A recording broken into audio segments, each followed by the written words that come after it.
হবিগঞ্জের চলন্ত বাসে কলেজ ছাত্রীকে পালাক্রমে ধর্ষণের অভিযোগ।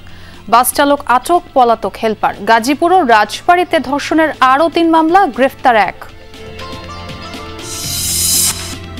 মাংস চুরির অভিযোগে কুষ্টিয়ায় নারীকে নির্যাতন ও চুল কেটে দেওয়ার ঘটনায় তোলপাড়। সালিশের জরিমানা, কেড়ে নেওয়া হয়েছে গরু ছাগল।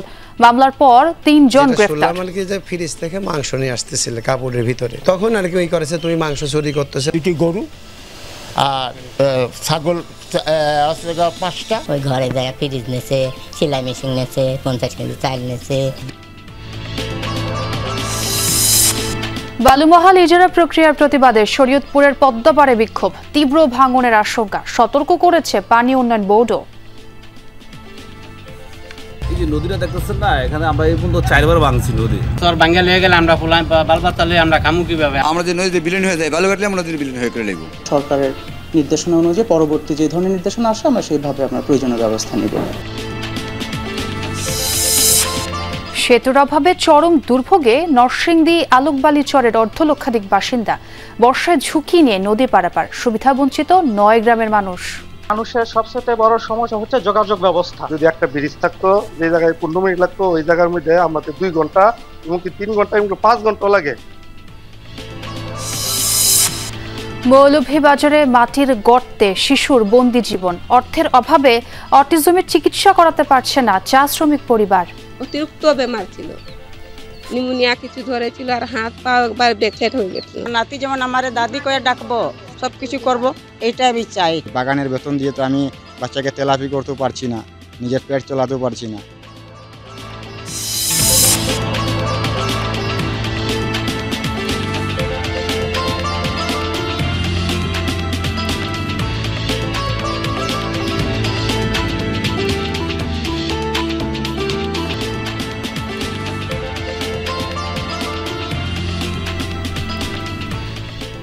আমন্ত্রণ বিরতিহীন সংবাদ সারা দেশে। আপনাদের সঙ্গে আছে আমি ছোয়া খন্দকার। এতক্ষণ শিরোনাম দেখছিলেন, এবার পুরো খবর। এবার হবিগঞ্জের চলন্ত বাসে কলেজ ছাত্রীকে ধর্ষণের অভিযোগ উঠেছে। ভুক্তভোগীর অভিযোগ, অন্য যাত্রীরা নেমে গেলে একা পেয়ে নির্যাতন চালায় বাসের চালক ও হেলপার। এ ঘটনায় চালক গ্রেফতার হয়েছে। এদিকে গাজীপুরে ব্যাংকের এটিএম বুথের ভেতর কিশোরীকে ধর্ষণের অভিযোগ উঠেছে নিরাপত্তা কর্মীর বিরুদ্ধে। এছাড়া রাজবাড়ীতে কোচিং শেষে বাড়ি ফেরার পথে 2 স্কুল ছাত্রী ধর্ষণ মামলায় গ্রেফতার করা হয়েছে এক আসামিকে। হবিগঞ্জের আউশকান্দি নবীগঞ্জ সড়কের সালামতপুর এলাকায় চিৎকার শুনে মা এন্টারপ্রাইজ নামে বাসটি আটকে ফেলে স্থানীয়রা। বাসের ভেতর থেকে আহত অবস্থায় উদ্ধার করা হয় এক তরুণীকে। খবর পেয়ে ঘটনাস্থলে যায় পুলিশ ও সেনাবাহিনী। বাস চালককে ঘটনাস্থল থেকে আটক করা হলেও পালিয়ে যায় হেলপার। হঠাৎ করে চিৎকার শুনে বোঝা গেছে ডাকাত হয়ে গেছি। আমি বাসার তুমি বাড়িয়েছি, বাড়ি দেখা যায় এটা বাস মেন রোডেও বাদ খেয়াল লাগি বাদ হয়েছে। একটা মেয়ে লইছে, বাইরে একটা মেয়ে, শোনার পরে মেয়ে যেমন খান্দাগুটি করছে। পরে ওই তরুণী জানায় রাজধানীর একটি কলেজের শিক্ষার্থী তিনি। রোববার বাসে রাজধানী থেকে হবিগঞ্জে বাড়ির উদ্দেশ্যে রওনা হন। পথে ঘুমিয়ে পড়লে গন্তব্য অতিক্রম করে চলে যান মৌলভীবাজারের শেরপুর পর্যন্ত। পরে সেখান থেকে হবিগঞ্জ যেতে মা এন্টারপ্রাইজ নামের একটি বাসে ওঠেন। আউশকান্দি এলাকা পার হওয়ার পর বাসের অন্য যাত্রীরা নেমে গেলে তাকে একা পেয়ে পালাক্রমে নির্যাতন চালায় বাসের হেলপার লিটন মিয়া ও চালক সাব্বির। এ ঘটনায় রাতেই মামলা হয়। প্রতিমধ্যে ঘুমিয়ে যাওয়ার কারণে স্বাস্থ্যগত না নেমে পড়েছেন লোকে আউশকান্দির পরে ওখানে রাত হয়ে যায়। অন্যান্য বিকল্প উপায়ে সে এইতে বাস যোগে এই বাণিজ্য আসার চেষ্টা করে। আউশকান্দি ওখানে গিয়ে সে যাত্রী হিসেবে একা হয়ে যায় গাড়িতে। এই সুযোগটা আমাদের এই নরবিশালগুলো নেয়।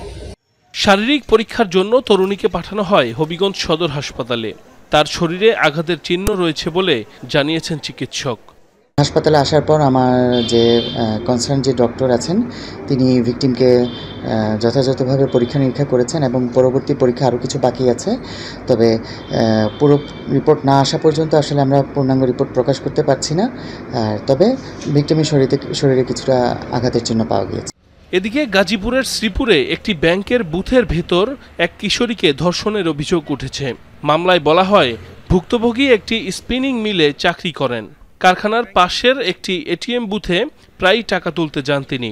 রোববার সকালে বুথের নিরাপত্তাকর্মী লিটন মিয়া আরও ভালো বেতনের চাকরির কথা বলে তাকে আলোচনার জন্য ডেকে নেয়। পরে বুথের ভেতরই ধর্ষণ করে ওই কিশোরীকে। ঘটনাস্থল থেকে ভুক্তভোগীকে উদ্ধার করে পুলিশ। ঘটনার পরই পালিয়ে যায় আসামি লিটন। তোমার মেয়ে তো আমার মেয়ে, তুমি যাও গা ভাই। আচ্ছা তুমি চিন্তা করো না, তুমি যাও, আমি তোমার মেয়ের চাকরি লুয়ে দেয়া, আমি তোমার বাসা দেয়া, এই আর কি কই আমার ভাড়াই দিচ্ছে। ব্যাংকের নিরাপত্তা কর্মী, সে তাকে একটা চাকরি দেওয়ার প্রলোভন দেখে তাকে ওই বুথে বসে রাখে। এরপর তার বাবা মা আসলে তাদেরকে বলে যে তালহা স্পিনিং মিলসে তাকে 12,000 টাকার বেতনে একটা চাকরি দিবে, তাদেরকে চলে যেতে বলে। সেই ক্ষেত্রে ভিকটিমের বাবা মা চলে গেলে সে বুথের ভিতরে তাকে ধর্ষণ করে। এছাড়া রাজবাড়ীর পাংশায় কোচিং থেকে বাড়ি ফেরার পথে 2 স্কুল ছাত্রীকে ধর্ষণের অভিযোগে মামলা হয়েছে। এজাহারে বলা হয়, রোববার দুপুরে স্কুল থেকে কোচিং শেষে বাড়ি ফেরার পথে তাদের পথ রোধ করে শিহাব ও হাসমত নামের 2 তরুণ। পকেট থেকে ব্লেড বের করে ভয় দেখিয়ে পাশের একটি পানের বরজে নিয়ে চালায় নির্যাতন। এ ঘটনায় অভিযুক্ত শিহাবকে গ্রেফতার করেছে পুলিশ। সাইফ আহমেদ, যমুনা নিউজ। যশোরের চৌগাছায় ধর্ষণের শিকার শিশুকে চিকিৎসা সহায়তা দিয়েছেন বিএনপির ভারপ্রাপ্ত চেয়ারম্যান তারেক রহমান। দুপুরে যশোর জেনারেল হাসপাতালে শিশুটিকে দেখতে গিয়ে তারেক রহমানের পক্ষে চিকিৎসা সহায়তা তুলে দেন বিএনপির নারী ও শিশু নির্যাতন সহায়তা সেলের কেন্দ্রীয় সমন্বয়ক ডাক্তার রফিকুল ইসলাম। এ সময় নির্যাতিত শিশুটির চিকিৎসার খোঁজ খবর নেন তিনি। এছাড়া দায়িত্বরত চিকিৎসক, নার্স এবং আইনজীবীদের সঙ্গে কথা বলেন কেন্দ্রীয় নেতৃবৃন্দ। একই সাথে তারেক রহমানের পক্ষ থেকে ধন্যবাদ জানানো হয় তাদের। এ সময় বিএনপির খুলনা বিভাগীয় সাংগঠনিক সম্পাদক অনিন্দ ইসলাম অমিত সহ জেলা বিএনপির নেতৃবৃন্দ উপস্থিত ছিলেন।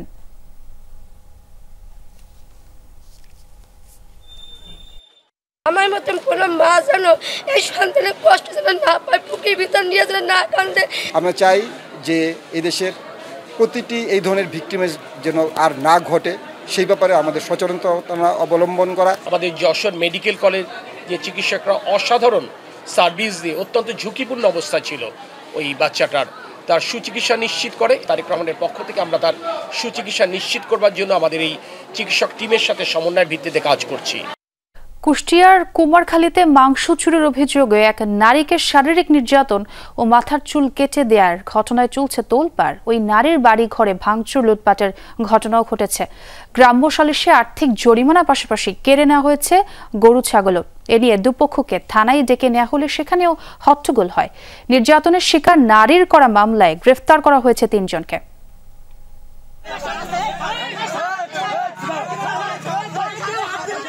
প্রতিবেশীর বাড়ি থেকে মাংস চুরির অভিযোগে এক নারীকে এভাবেই ধরে নিয়ে যায় গ্রামের একদল মানুষ। মারধরের পাশাপাশি কেটে দেওয়া হয় মাথার চুল।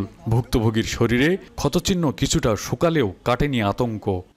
গোষ্ঠটা হলে গা চুরি করে নিয়ে চলে আসে, তাই কয়া এই কোথায় সব আছে, মানে না গোষ্ঠ আমার ফ্রিজ ভরা, গোষ্ঠ আমি কি করব, আমার বলে যে ধরতে আমি ধরলাম, সমস্যা তো নাই। ও শাশুড়িরা রয়েছে, সবাই রয়েছে। অনেক ছেলে আমার নির্যাতন করেছে। প্রথমে বটি নিয়ে গেছে, ধারালো বটি নিয়ে যা কাটেছে, আমার গাও কাটেছে, কাটে নিয়ে তারপর বলছে কেচি নিয়ে এসে ও যে আমার চুল কেটে দিয়েছে। ঘটনা গেল মঙ্গলবারের কুষ্টিয়ার কুমারখালীতে। ওই বাড়িতে যমুনা টেলিভিশনের উপস্থিতি বুঝতে পেরে সেখানে ছুটে আসেন ঘটনার সময় উপস্থিত কয়েকজন। এই চুরির দায়ে ওনার একটা গরু, ছাগল যা আছে এই সম্পদ নিয়ে তোমরা যদি এটা মীমাংসা করো, আমি মীমাংসায় রাজি। তো উনি এগুলি বের করে দিয়ে এই মহিলার আমার কাছে বুঝে নিয়ে আসে, আর মেম্বার আমরা তার হাতে তুলে দিই, উনি এই পর্যন্ত বাড়ি আসে। পাশের বাড়ি রিপন, ওনার ঘর থেকে যেটা শুনলাম আর কি, যে ফ্রিজ থেকে মাংস নিয়ে আসতেছিল কাপড়ের ভিতরে, তখন আর কি ওই করেছে তুমি মাংস চুরি করতেছে। ঘটনার রাতেই ভাঙচুর ও লুটপাট করা হয় ওই নারীর বাড়িঘরে। সালিশ বসিয়ে আর্থিক জরিমানার পাশাপাশি কেড়ে নেওয়া হয় গবাদি পশুও। উত্তেজনাকর পরিস্থিতি এড়াতে সালিশে রায় মেনে নেয় পরিবার। গরু খুলে নিয়ে গেল, ওই ঘরে যায় ফ্রিজ নেছে, সেলাই মেশিন নেছে, 50 কেজি চাল নেছে, 2টি গরু আর ছাগল আছে 5টা। মাঠের জমি নাকি ওই আমার ছেলের বলে নাকি রেন রাখা ছিল, ওই ধান ছিল, সে ধানগুলো সে কাটিয়ে নিয়ে গেছে। প্রকাশ্যে নারীকে এমন নির্যাতনের ঘটনায় ক্ষুব্ধ সচেতন মহল। একজন মানুষ চুরি করতে পারে, চুরি করলে তার চুল কাটতে হবে, চুরি করলে তার হাত পা বেঁধে গাছের সাথে নির্যাতন করতে হবে। এটা তো আজকে থেকে 200 বছর, 500 বছর, 1000 বছর আগে এই সমস্ত অন্ধকার যুগ ছিল। যারা আইন হাতে তুলে নিয়েছে তারা তো পুরোপুরি বেআইনি কাজ করছে। এ ঘটনায় থানায় মামলা করেন ভুক্তভোগী নারী। দুপক্ষকেই থানায় ডেকে নেয় পুলিশ। অভিযোগ, সেখানে এক পর্যায়ে পুলিশের উপর চড়াও হয় ওই নারীকে মারধরে অভিযুক্তরা। শুরু হয় হট্টগোল, আটক করা হয় অভিযুক্ত 3 নারীকে। মামলা প্রেক্ষিতে আমরা আসামি 3 জন যারা জড়িত, সরাসরি জড়িত, তাদেরকে গ্রেপ্তার করি। গ্রেপ্তারের সময় তারা স্থানীয় কিছু উচ্ছৃঙ্খল জনতা থানায় আসে মীমাংসার নামে এবং বিশৃঙ্খলা করে। এ ঘটনার পরে ওই পরিবারের সদস্যরা রয়েছেন নিরাপত্তাহীনতায়। তবে পুলিশ বলছে এ ধরনের কোনো ঘটনা ঘটলে কঠোর অবস্থানে যাবেন তারা। রুহুল আমিন বাবু, যমুনা নিউজ, কুষ্টিয়া।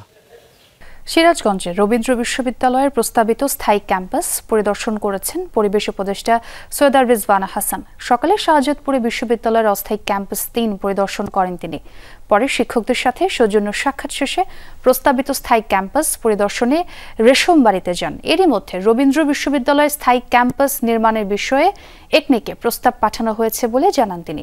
খুব শিগগিরই স্থায়ী ক্যাম্পাস নির্মাণের আশা করেন উপদেষ্টা রিজওয়ানা। পরিদর্শনের সময় বাংলাদেশ পরিকল্পনা কমিশনের আর্থসামাজিক অবকাঠামো বিভাগের সদস্য সচিব সহ প্রশাসনিক কর্মকর্তারা উপস্থিত ছিলেন।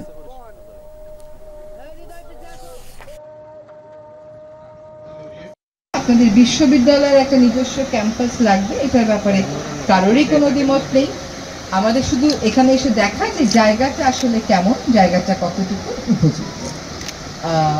আর বরাদ্দ 500 কোটি বেশি না 500 কোটি কম, কাজ শুরু হলে আরো পাওয়া যাবে নাকি আরো পাওয়া যাবে না। আপনারা তো 500 কোটি পেলেন, আমরা অনেক বিশ্ববিদ্যালয় কিছুই পাইনি এখন। শরীয়তপুরে পদ্মা নদীতে বালুমহাল ইজারা দেওয়ার প্রক্রিয়া শুরু করেছে জেলা প্রশাসন। প্রশাসনের এমন উদ্যোগের প্রতিবাদে বিক্ষোভে নেমেছে পদ্মা পাড়ের মানুষ। ভাঙন প্রবণ এলাকা হওয়ায় এখান থেকে বালু উত্তোলন করা হলে ব্যাপক নদী ভাঙনের আশঙ্কা করছেন তারা। হাইড্রোগ্রাফি জরিপ ছাড়া বালুমহাল ঘোষণার ব্যাপারে সতর্ক করেছে পানি উন্নয়ন বোর্ডও। শান্ত এই পদ্মা বর্ষা এলেই হয়ে ওঠে আগ্রাসী। প্রতি বছরই কেড়ে নেয় নদীপাড়ের হাজারো মানুষের ভিটেমাটি। শরীয়তপুরের 3টি উপজেলার 21টি ইউনিয়নের মাঝ দিয়ে বয়ে গেছে পদ্মা। ভাঙন যেন এই এলাকার মানুষের নিত্যসঙ্গী। গত 10 বছরে সর্বস্ব হারিয়েছে এই জনপদের অন্তত 20,000 পরিবার।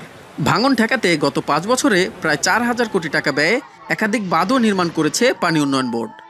এই যে নদীটা দেখতেছেন না, এখানে আমরা এই পর্যন্ত 4বার ভাঙছি নদী। আমাদের বাধ্যতা গেলে রেকর্ডের সয় সম্পদ মনে করেন যে নিয়ে গেছে নদীতে। আমাদের চরে অনেকের জায়গা জমি নাই, এখানে মানুষ নদী ভেঙে গেলে বাড়ি করে জায়গা পাইব না।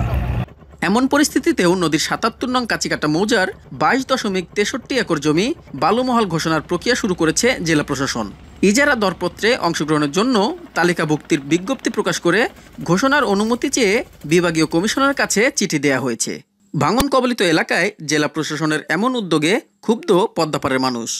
ড্রেজিং যদি করতে হয় তাহলে আমাদের দাবি যে বালুগুলো উত্তোলন করতে হবে, বালুগুলো নদীর 2 পাশে ফালাইতে হবে। সর বাঙ্গাল হয়ে গেলে আমরা ফুলাই বালবাচ্চা লয়ে আমরা খামু কিভাবে? আমাকে তো সর দূর একটু গিরিস্তি করি, এই জায়গাটুকু থাকবো না। আমরা হাজার হাজার লোক এই জায়গায় বসবাস করি। আমরা যদি নদীতে বিলীন হয়ে যাই, বালু কাটলে আমরা নদীতে বিলীন হয়ে করে লেগো এই নদীতে বালু কাটলে। বালু উত্তোলনের ফলে ব্যাপক নদী ভাঙনের আশঙ্কা রয়েছে। হাইড্রোগ্রাফি জরিপ সম্পন্ন করে নদীর গতিপথ ও স্রোত নিরূপণ শেষে এই বিষয়ে সিদ্ধান্তের পরামর্শ পানি উন্নয়ন বোর্ডের। বিধিমালা যেটা আছে বালুমহলের, সেটা ঠিকভাবে মেনটেন করতে হবে। বিআরডব্লিউটি এর মাধ্যমে যে জরিপ করে, হাইড্রোগ্রাফিক যে জরিপ, সেই জরিপ করে এরপরে হইতেছে এটা সিদ্ধান্ত নিতে হবে। সরকারি বিধি অনুযায়ী সংশ্লিষ্ট সকল বিভাগের মতামত নিয়ে বালুমহল ঘোষণার চূড়ান্ত অনুমোদনের প্রক্রিয়া চলমান বলে জানিয়েছে জেলা প্রশাসক। সংশ্লিষ্ট সকল অফিস থেকে আমরা প্রতিবেদন সংগ্রহ করেছি এবং ইতিবাচক প্রতিবেদন আমরা পেয়েছি। সকল প্রতিবেদন সহ আমরা প্রয়োজনীয় কাগজপত্র সব সন্নিবেশ করে আমরা এটা বিভাগীয় কমিশনার স্যারের কাছে পাঠিয়েছি। এবার সরকারের নির্দেশনা অনুযায়ী পরবর্তী যে ধরনের নির্দেশনা আসে আমরা সেইভাবে আমরা প্রয়োজনীয় ব্যবস্থা নিব। একদিকে ভাঙন রোধে নির্মাণ করা হচ্ছে বাঁধ, অপরদিকে নদীর মাছ থেকে বালু উত্তোলনের জন্য চলছে মহাল ঘোষণার প্রক্রিয়া। সরকারের এমন সিদ্ধান্তে ক্ষুব্ধ এলাকাবাসী। S M Shakil, Jamuna News, Shariatpur. অসময়ে ভাঙছে যমুনার পাড়। ভাঙনের কবলে পাবনার বেড়া উপজেলার বেশ কয়েকটি গ্রাম। বিলীন হচ্ছে ঘরবাড়ি, ফসলি জমি। ভাঙনের আশঙ্কায় নিলাম হয়ে গেছে এলাকার একমাত্র প্রাথমিক বিদ্যালয়টি। নদী পার বাঁচাতে স্থায়ী ব্যবস্থা না নেয়ায় ক্ষুব্ধ স্থানীয়রা। নদী ভাঙনের সাথে দীর্ঘদিনের পরিচয় যমুনা পাড়ের মানুষের। বর্ষা না আসতেই আবারও সেই ভাঙনের কবলে পাবনার বেড়া উপজেলার বাসিন্দারা। বিলীনের আশঙ্কায় চর সারাশিয়া সরকারি প্রাথমিক বিদ্যালয়ের 2টি ভবনই নিলাম করে দেয়া হয়েছে। রড সুরকি বিক্রি করে কিছুটা হলেও অর্থ আদায়ের প্রত্যাশা স্কুল কর্তৃপক্ষের। পাঠদান কার্যক্রম সরিয়ে নেওয়া হয়েছে অন্যত্র। জমি পরেই চলে গেছে, কি জমি আছে ডাঙার, কারণ বাড়ি দিয়েও চলে যেতেছে। অন্তত ইমার্জেন্সি ভাবে হলে জিও ব্যাগ যেন নদীটা শাসন করে। অত্যন্ত ঝুঁকিপূর্ণ এবং বাচ্চাদের সেখানে ক্লাস নেওয়া হচ্ছে না। ঊর্ধ্বতন কর্তৃপক্ষকে জানিয়ে উন্নয়ন বোর্ড সহ তদন্ত কমিটির মতামত নিয়ে আমরা এটা কন্ডেম করে এটা নিলামের ব্যবস্থা করা হয়েছে। এর আগে গত বছর ভাঙনের মুখে পড়েছিল চরনাগদা উচ্চ মাধ্যমিক বিদ্যালয়। একটি ঘরের টিনের বেড়া খুলে আসবাব সরিয়ে নেওয়া হয়েছিল। পড়ে আছে কংক্রিটের কঙ্কাল। বাকি অংশে কোনো রকমে চলছে পাঠদান। আমাদের প্রাইমারি স্কুল, হাই স্কুল, ঈদগাহ মাঠ, কবরস্থান যেগুলো স্থাপিত আছে, এটাকে রক্ষা করার জন্য সরকার বাহাদুরকে আমরা বিশেষভাবে আকুল আবেদন করছি। খাওয়ার একমাত্র ঘরে কিছু খাওয়ার জন্য নাই, আমরা বিপদের ভিতরে আছি। আমার জমি জমা সব ভেঙে ছিঁড়ে গেছে। আমরা রাত্রে ভয়ের ভিতরে থাকি যে কখন নদীটা যেন ভেঙে যায়। গুলিয়া যদি বস্তা মস্তা ফালা যদি প্রতিরোধ না করে আমরা একদম ফকির হয়ে যাব। পানি উন্নয়ন বোর্ডের কর্মকর্তা জানান, ভাঙন রোধে স্থায়ী ব্যবস্থা নেওয়ার বরাদ্দ চাওয়া হয়েছে। বরাদ্দ পেলে কাজ শুরু করা হবে। ওখানে এমার্জেন্সি কাজ করা হয়েছে। আমরা সামনে পার্মানেন্ট ওয়ার্ক করার জন্য আমরা ইতিমধ্যে ডিপিপি সাবমিট করেছি। ডিপিপিটা দ্রুত পাশ করে এখানে পার্মানেন্ট ওয়ার্ক করার জন্য আমরা পদক্ষেপ নিয়েছি। ভাঙন আতঙ্কে রয়েছে উপজেলার চর নাগদা, চর পাইখন্দা, চর ভারেঙ্গা, চর সাফুল্লা, চর কল্যাণপুর সহ বেশ কয়েকটি গ্রামের হাজারো পরিবার। শেষ সম্বল রক্ষায় স্থায়ী বন্দোবস্তের দাবিতে কয়েক দফায় মানববন্ধন করেছে নদীপাড়ের মানুষ। সাবরিনা লিজা, যমুনা নিউজ। 2 জেলায় সড়ক দুর্ঘটনায় প্রাণ গেছে 4 জনের। এর মধ্যে কক্সবাজারের রামুতে কাভার্ড ভ্যান ও বাসের সংঘর্ষে বাবা ছেলে সহ মারা গেছেন 3 জন। সকালে চট্টগ্রাম কক্সবাজার মহাসড়কের জেটি রাস্তা এলাকায় এই দুর্ঘটনা ঘটে। রামু থানার ভারপ্রাপ্ত কর্মকর্তা জানান, চট্টগ্রামগামী পূর্বী বাসের সাথে কক্সবাজারগামী একটি কাভার্ড ভ্যানের সংঘর্ষ হয়। এই সময় বাসটি সড়ক থেকে ছিটকে খাদে পড়ে যায়। ঘটনাস্থলেই মারা যান বাসের 3 যাত্রী। তারা হলেন হাবিবুল্লাহ, তার শিশু সন্তান রিয়াদ ও রিমঝিম বড়ুয়া নামে একজন। আহত কয়েকজনকে হাসপাতালে নেওয়া হয়েছে। এদিকে কুষ্টিয়া সদরে বাস ও ট্রাকের সংঘর্ষে মারা গেছেন ইসলামী বিশ্ববিদ্যালয়ের এক শিক্ষার্থী। নিহত রাশেদুল ইসলাম আরবি ভাষা ও সাহিত্য বিভাগের 18-19 শিক্ষাবর্ষের শিক্ষার্থী ছিলেন। গাজীপুরে বিএনপির আহ্বায়ক কমিটি বাতিলের দাবিতে বিক্ষোভ মিছিল করেছেন পদবঞ্চিত নেতাকর্মীরা। সকালে সদরের হোতাপাড়া থেকে শুরু করে ভবানীপুরে গিয়ে শেষ হয় মিছিলটি। বিক্ষোভকারীদের অভিযোগ, ফ্যাসিস্ট আওয়ামী লীগের দালালদের দিয়ে সদর উপজেলা আহ্বায়ক কমিটি গঠন করা হয়েছে, তাই কমিটি বাতিলের দাবি জানান তারা। আওয়ামী লীগের দোসর আবু বক্কর সিদ্দিককে বিএনপির সদস্য সচিবের পদ থেকেও বহিষ্কারের দাবি জানান পদবঞ্চিতরা। কিভাবে আজকে গাজীপুর সদর উপজেলা বিএনপির সদস্য সচিব হয়, এটা আপনাদের কাছে আমার প্রশ্ন। আওয়ামী লীগের নৌকা বুকে লালন করে যারা আমাদের হয়রানি করেছে, বিগত সরকার আমলে 17 বছরে একটি মামলাও তাদের নামে নাই। আওয়ামী লীগের এজেন্ডাদের বাস্তবায়নের জন্য যে উপজেলা আহ্বায়ক কমিটি দেওয়া হয়েছে, সেই কমিটি সঠিক হয় নাই। একটি সেতুর অভাবে দুর্ভোগ পোহাচ্ছে নরসিংদী সদরের দুর্গম চরাঞ্চলের লক্ষাধিক মানুষ। সেতু না থাকায় বছরের পর বছর ঝুঁকি নিয়ে নৌকায় পারাপার করতে হচ্ছে আলোকবালির বাসিন্দাদের। যোগাযোগ সহজ না হওয়ায় হচ্ছে না আর্থসামাজিক উন্নয়নও। তবে জনগণের কথা বিবেচনা করে এই অঞ্চলে একটি সেতু নির্মাণের সম্ভাব্যতা যাচাই করা হয়েছে বলে জানিয়েছে স্থানীয় সরকার প্রকৌশল অধিদপ্তর। প্রমত্তা মেঘনা নদী, তারই একটি প্রবাহিত শাখার বুক চিরে জেগে ওঠা দুর্গম জনপদ নরসিংদী সদরের আলোকবালি। নৌপথে আলোকবালির মূল ভূখণ্ডে যেতে সময় লাগে 2 থেকে 4 ঘন্টার মতো, অথচ শহরের সাথে জনপদটির দূরত্ব মাত্র 20 কিলোমিটার। একটি সেতুর অভাবে এমন দুর্ভোগে 9 গ্রামের লক্ষাধিক মানুষ। যদি একটা ব্রিজ থাকতো, যে জায়গায় 15 মিনিট লাগতো ওই জায়গার মধ্যে আমাদের 2 ঘন্টা এমনকি 3 ঘন্টা এমনকি 5 ঘন্টা লাগে। মানুষের সবচেয়ে বড় সমস্যা হচ্ছে যোগাযোগ ব্যবস্থা। এর মাঝে হচ্ছে নদীপথে যোগাযোগ, আর নদীপথে যোগাযোগের কারণে এদের নৌকা দিয়ে পার হইতে হয়। শহরে যাতায়াতের একমাত্র ভরসা নৌপথ, তাই ঝুঁকি নিয়েই নদী পার হতে হয় শিক্ষার্থী, কর্মজীবী ও জরুরি রোগীদের। বর্ষায় পানি বাড়লে বাড়ে দুর্ঘটনা, শুষ্ক মৌসুমে কচুরিপানায় ঘটে বিপত্তি। অন্যদিকে সেতুর অভাবে বেগবান হচ্ছে না গ্রামীণ অর্থনীতিও। নানা সুবিধা থেকে বঞ্চিতই থেকে যাচ্ছে চরবাসী। অনেক দুর্গম চরাঞ্চল লোকবালি, এখানে লোকজন অনেক মানবতা জীবনযাপন করে, লেখাপড়ার মান উন্নয়ন, তারপর হলো চিকিৎসা খাত, সবকিছুর জন্য আমরা নরসিংদীর উপর নির্ভরশীল করতে হবে। পুলিশ আমাদের সদর থানাতে এসে আর এখানে কচুরিপানা অথবা ব্রিজ না দিকে, গাড়ির রাস্তা না দিকে তারা এখানে আসতে পারে না, যে কারণে আমাদের এখানে অবৈধ অস্ত্র এবং মারামারি, গোলাগুলি, এটা যুদ্ধ তো প্রায় সময় হয়। 2-3টা মাস থাকে যে কচুরিপানা নদীটা ভরা থাকে, তখন এই নৌকা নরসিংদী শহরে আসতে পারে না। তো তারা চিকিৎসা সেবা এবং শিক্ষা সেবা এবং এই সেবাগুলি থেকে তারা বঞ্চিত হয়। তবে আশ্বস্ত করছে স্থানীয় সরকার প্রকৌশল অধিদপ্তর। খুব শিগগিরই এ অঞ্চলে যোগাযোগ মাধ্যম নির্মাণ সম্ভব বলে মনে করেন এই কর্মকর্তা।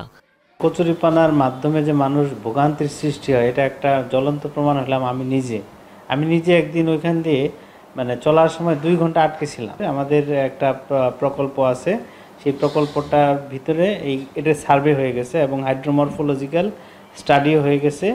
ইনশাল্লাহ এই প্রকল্পটা যদি আলোর মুখ দেখে, ইনশাল্লাহ আমাদের এই ব্রিজটা বাস্তবায়ন হবে। আলোকবালি থেকে শহর পর্যন্ত যোগাযোগের জন্য 300 মিটার দৈর্ঘ্যের সেতু নির্মাণ করতে হবে বলে জানায় স্থানীয় সরকার প্রকৌশল অধিদপ্তর। হুমায়ুন রশিদ, যমুনা নিউজ। প্রায় 12 কোটি টাকা শুধু সড়ক সংস্কারের জন্য। তবুও নিম্নমানের সামগ্রী দিয়ে চলছে টাঙ্গাইলের কালীহাতি উপজেলার 6 কিলোমিটার সড়কের সংস্কার কাজ। স্থানীয়দের অভিযোগ, ইট, খোয়া, বালুসহ সড়ক সংস্কারে ব্যবহার করা সবকিছুই নিম্নমানের। সে সাথে যুক্ত হয়েছে কাজের ধীরগতি। বালিয়াটা মনুটিয়া সড়কটি এখন স্থানীয়দের গলার কাটা হয়ে দাঁড়িয়েছে। স্বস্তিক যাত্রাও দুর্ভোগে পরিণত হয় টাঙ্গাইলের বালিয়াটা থেকে মনুটিয়া পর্যন্ত 6 কিলোমিটার এই সড়কে। কালীহাতি উপজেলার এই সড়কটির সংস্কারে 2023-24 অর্থবছরে টেন্ডার দেয় এলজিইডি। প্রায় 12 কোটি টাকা চুক্তিমূল্যে কাজ পায় ঠিকাদারি প্রতিষ্ঠান মেসার্স দাস এন্টারপ্রাইজ। অভিযোগ, 6 কিলোমিটার সড়কের কাজে ব্যবহার করা হচ্ছে নিম্নমানের সামগ্রী। এক সাইড করে এমনি রেখে চলে গেছে, তারপরে পরবর্তীতে নিম্নমানের খোয়া এবং যা আছে সবই নিম্নমানের। ইট হলো 3rd ক্লাস ইট দেওয়া হলো, সেটা হলো সাইডে দিয়েছে। রাস্তা খোঁড়াখুড়ি করে চলে যাচ্ছে, এতে সাধারণ জনগণের ভোগান্তি হচ্ছে। এই জায়গায় ভ্যান, রিক্সা নিয়ে বিভিন্ন মানুষ বিভিন্ন সময় বিভিন্ন দুর্ঘটনার কবলে পড়ে। আর রাস্তার মান সম্পর্কে যদি জিজ্ঞাসা করেন, সেই ক্ষেত্রে বলতে হয় এই রাস্তার কাজের মান খুবই নিম্নমানের। সড়ক সংস্কারের এই মানহীন কাজও চলছে ধীর গতিতে। এতে দুর্ভোগ পোহাতে হচ্ছে রাস্তায় চলাচলকারীদের। পথের দুধারে যাদের বাড়ি, ধুলাবালির কারণে সেখানে টেকাই দেয়। রাস্তা ভাঙছে যেহেতু মনে করেন পুরোটাই পাকা হয়েছে, বাকি একটু ভাঙার নিয়ে মনে হয় সমস্যা, গাড়ি চালাইতেও সমস্যা হয়, ধুলাবালির দোকানঘাটেও সমস্যা হয়, পাবলিকেও গালাগালি দেয় গাড়ি নিয়ে গেলে। কাজ করতেছে, খোয়াটাও ভালো হয় না ঠিক মতো কাজ ভালো করতেছে না, মানুষের অসুবিধা মানুষের। এলজিইডি নির্বাহী প্রকৌশলী জানালেন, মানসম্পন্ন মালামাল ব্যবহারে ঠিকাদারকে তাগাদা দেওয়া হয়েছে। একাধিকবার চেষ্টা করেও ঠিকাদারের সাথে যোগাযোগ করা যায়নি। কিছু কিছু মালামাল আছে যেগুলো মনে করেন যে আমাদের পুরনো আমাদের স্যালভেজ ম্যাটেরিয়াল, সেগুলো দেখে অনেক সময় নতুন পুরনো মাল মনে হচ্ছে, কিন্তু এগুলো আমরা পারমিশন আছে আমাদের, যদি আমরা গভর্নমেন্ট তাদের কাছে আমরা সেল করছি, ঠিকাদার ইউজ করতে পারবে। আর ঠিকাদারের যে বিষয় আছে, টাইমের ক্ষেত্রে সে পিছিয়ে আছে, আমি তাকে চাপ দিচ্ছি। 2023 সালের 1 ডিসেম্বর থেকে শুরু হয় বালিয়াটা মনুটিয়া সড়কের সংস্কার কাজ, শেষ হবে চলতি বছরের 1 ডিসেম্বর। রাহিম সারোয়ার, যমুনা নিউজ। রাজশাহীর আমের বাজারে ধস নেমেছে। আম চাষী ও ব্যবসায়ীরা বলেছেন, ভরা মৌসুমে প্রচন্ড রোদে সব ধরনের আম পরিপক্ক হয়ে যাচ্ছে, এতে গাছে আম রাখা যাচ্ছে না। সে কারণেই হাটে চাহিদার তুলনায় যোগান বেশি। এই সুযোগে পাইকারি ব্যবসায়ীরা মন প্রতি অতিরিক্ত 8 কেজি বেশি নিচ্ছেন। এতে বাগান মালিকরা আর্থিক ক্ষতিগ্রস্ত হচ্ছে। রাজশাহীর সবচেয়ে বড় হাট বানেশ্বরে মন প্রতি দাম কমেছে 500 থেকে 600 টাকা। লক্ষণভোগ আম বিক্রি হচ্ছে 400 থেকে 600 টাকা মনে। হিমসাগর প্রতিমন ১৬০০ থেকে ২০০০ টাকায়। বাগানীরা বলছেন, এবার ঈদুল আজহার লম্বা ছুটিতে অনেকে বেশি লাভের আশার আম নামাননি। এখন পেকে যাওয়ায় বাধ্য হয়েই আম নামাচ্ছেন, যার কারণে দাম পড়ে গেছে। ক্রেতাও কম থাকায় ভালো দাম মিলছে না। শেরপুরের নালিতাবাড়িতে লেবু চাষ করে দিন ঘুরেছে কৃষি উদ্যোক্তা জুলহাস উদ্দিনের। তার সফলতা দেখে লেবু চাষের দিকে ঝুঁকছেন অন্য কৃষকরাও। কৃষি অধিদপ্তরের কর্মকর্তারাও পাহাড়ি এলাকায় লেবু চাষে আশাবাদী। প্রকল্পের মাধ্যমে সম্ভাবনাময়ী এই লেবু চাষ বাড়াতে চাষিদের মাঝে বিতরণ করছেন চারাসহ বিভিন্ন উপকরণ। জেলায় উৎপাদিত লেবু সরবরাহ হয়ে থাকে দেশের বিভিন্ন প্রান্তে। নিজের ১ একর জমিতে চায়না ৩ জাতের লেবু চাষ করেছেন জুলহাস উদ্দিন। সাথে ফসল হিসেবে আবাদ করেছেন মিষ্টি কুমড়া, লাউ, পুঁইশাক, লাল শাক সহ অন্যান্য সবজি। তবে শেরপুরের নালিতাবাড়ির জুলহাস সবার নজর কেড়েছেন তার লেবুর বাগানের কারণে। রোপণের ২.৫ বছর পর চারাগুলো ফলদ গাছে পরিণত হয়। এরপর থেকেই ফলন দিচ্ছে বিশেষ জাতের সিডলেস লেবু। বর্তমানে তার বাগান থেকে প্রতিদিন ১০০০ খানেক লেবু উত্তোলন হয়। প্রতি ১০০০ লেবু বিক্রি করছেন ৮ থেকে ৯,০০০ টাকায়। খরচ বাদে আমার ২ লক্ষ টাকা আর কি ইনকাম থাকে। কৃষি অফিসের সহযোগিতা আমি পাই, ওনারা আমার অনেক সহযোগিতা হেল্প করে। শিমুলতলা গ্রামের প্রায় ৪০ জনের কর্মসংস্থান হয়েছে জুলহাসের বাগানে। জুলহাসের সাফল্যে অনুপ্রাণিত হয়ে অনেকেই ঝুঁকছেন উন্নত জাতের লেবু চাষে। লেবুর বাগানে কাজ করি, প্রতিদিন করে বেতন দেয় ৫০০ টাকা করে। এই পানি দেই, গাছের বীজ দেই। এখন লেবুর প্রচুর চাহিদা। আসলে আমি মনে করি এগুলি যদি আমরা করতে পারি, আমাদের স্থানীয় বাজারের যে চাহিদা এগুলি মিটিয়ে আমরা বাহিরেও আমরা বিক্রি করতে পারবো। আগ্রহীদের প্রয়োজনীয় পরামর্শ সহ সহায়তা দিচ্ছে কৃষি সম্প্রসারণ কর্মকর্তা। নালিতাবাড়ির মানুষের যে লেবু জাতীয় খাবারের যে চাহিদা আছে তা আমরা পূরণ করছি আমাদের নিজস্ব উৎপাদনের মাধ্যমে। পাশাপাশি আমরা এখান থেকে শেরপুর জেলা থেকে শুরু করে বাংলাদেশের বিভিন্ন প্রান্তে এখান থেকে কিন্তু লেবু আমরা সরবরাহ করছি। পাহাড়ি জনপদের জীবনযাত্রার মান অনেক বৃদ্ধি পেয়েছে।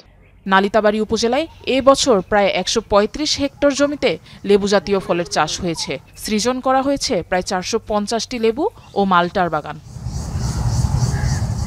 আফরোজা লামিয়া, যমুনা নিউজ। অর্থের অভাবে চিকিৎসা করাতে না পেরে অটিজমে আক্রান্ত শিশুকে ঘরের মেঝেতে গর্তে ঢুকিয়ে রাখেন মা। এমন করুণ দৃশ্য মৌলভীবাজার কুলাউড়ার মুরইছড়া চা বাগানের একটি দরিদ্র পরিবারের।